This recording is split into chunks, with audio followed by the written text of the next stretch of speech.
এই রগড় হবে ভাই, হেব্বি রগড় হবে, দাঁড়া।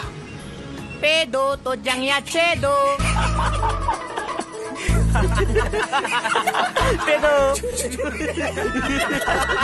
কোন সুরের বাচ্চা রে? পেদো পেদো তোর বড় পেদো।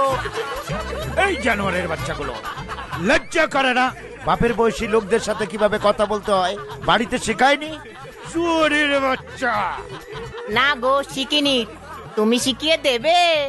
অবশ্য তোমার তো মুখের থেকে অন্য জায়গায় আওয়াজ বেশি বেরোয়।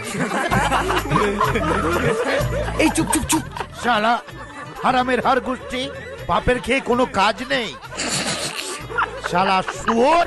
ওলে বাবালে, খুব ঝাল লেগেছে। তা ঝালটা কোথায় লেগেছে? পাছায়। তবে রে পালাচ্ছিস কোথায়? দাঁড়া দাঁড়া, শুয়োরের বাচ্চা। হ্যাঁ, তবে রে আমার পিছনে লাগিস, তোর বাপের পিছনে লাগতে পারিস না, শুয়োরের বাচ্চা। হ্যাঁ।